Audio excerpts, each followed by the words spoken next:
sendiri dulu bilang kalau nih anak bakalan sukses. Apa ramalan Eyang dulu meleset ya? Industri perfilman Indonesia kini sudah sangat maju dibandingkan beberapa dekade lalu. Sinias-sinias lokal juga kini reputasinya sudah terdengar seantero Asia bahkan dunia. Meskipun begitu, Indonesia sempat punya sejarah perfilman yang cukup kelam, di mana film horor mesum merajai bioskop tanah air. Bikin malu sama negara tetangga saja.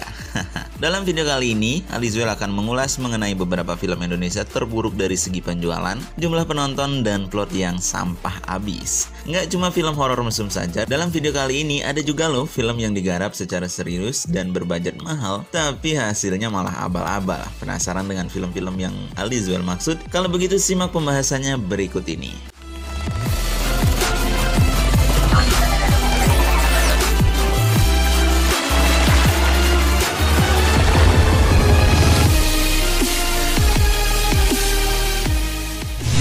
Yang pertama, Mr. Bean Kesurupan DP pada tahun 2012.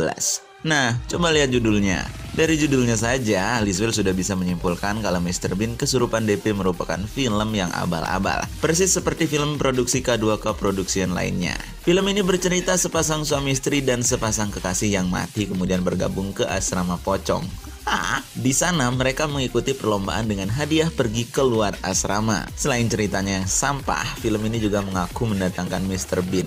Nggak taunya, Mr. Bean yang ada di film hanyalah impersonator. Publik pun mengecam K2K Production karena hal ini. Bahkan Rowan Atkinson, si pemeran Mr. Bean asli saja, sampai berpendapat mengenai hal ini. Wah, keterlaluan.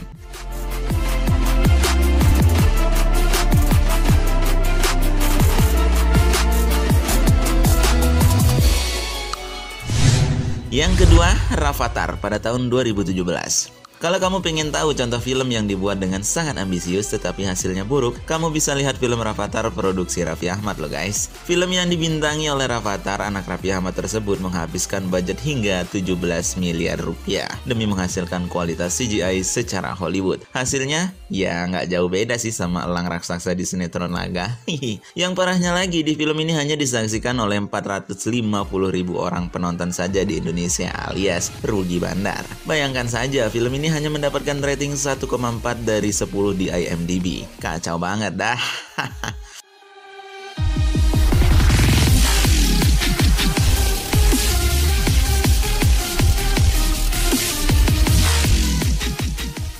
Yang ketiga, Azrak melawan Sindikat Perdagangan Wanita pada tahun 2013.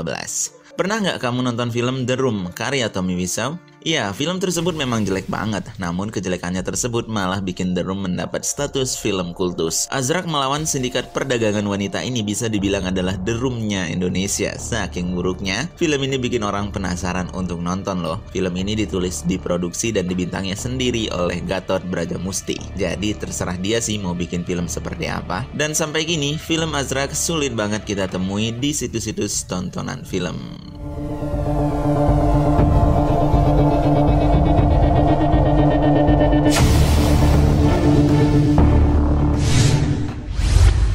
Yang keempat, tragedi penerbangan 574 pada tahun 2012.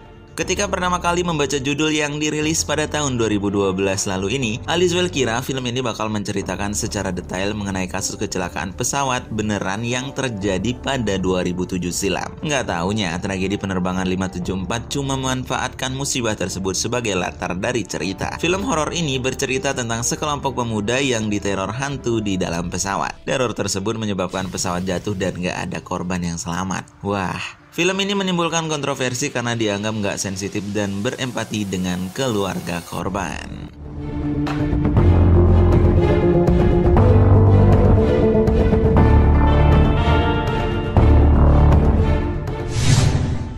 Yang kelima, Hanum dan Rangga pada tahun 2018. Hanum dan Rangga merupakan penutup dari trilogi 99 Cahaya di Langit Eropa yang melanjutkan kisah cinta Hanum dan Rangga. Film ini diadaptasi dari novel bestseller karya Hanum Salsabila Rais. Sebenarnya sih, novel yang menjadi inspirasi film ini bagus banget loh guys. Sayangnya film adaptasinya jelek banget. Bahkan, Hanum dan Rangga hanya mendapatkan rating 1,2 dari 10 di IMDb. Nggak cuma itu, film yang ditayangkan bersamaan dengan A Man Called Ahok ini juga menuai kontroversi karena dijadikan sebagai alat politik.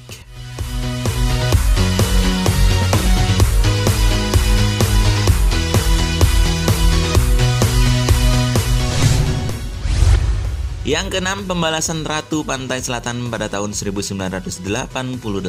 Nah, satu lagi film kultus dari Indonesia. Film berjudul Pembalasan Ratu Pantai Selatan ini mengusung genre horor dan action yang sempat heboh banget pada tahun 1988.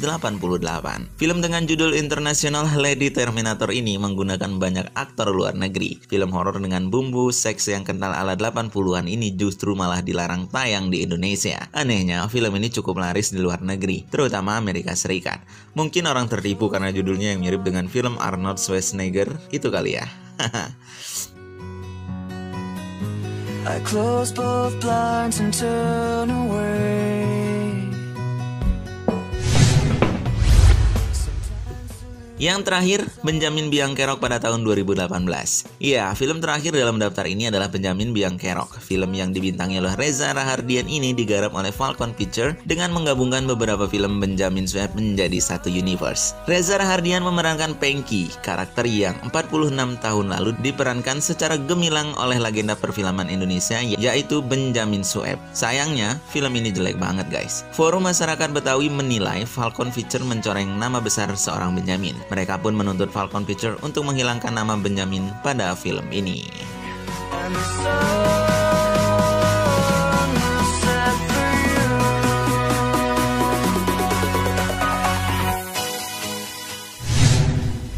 Nah teman-teman, itulah 7 film Indonesia terburuk yang pernah dirilis. Daripada waktu kamu terbuang sia-sia karena menonton film di atas, mendingan kamu cari-cari film Joko Anwar yang keren-keren banget nih. Jika kamu suka isi video ini, jangan lupa like dan share. Dan jangan lupa juga untuk subscribe channel Alizwell. Dan kita bertemu lagi di video selanjutnya. Bye-bye.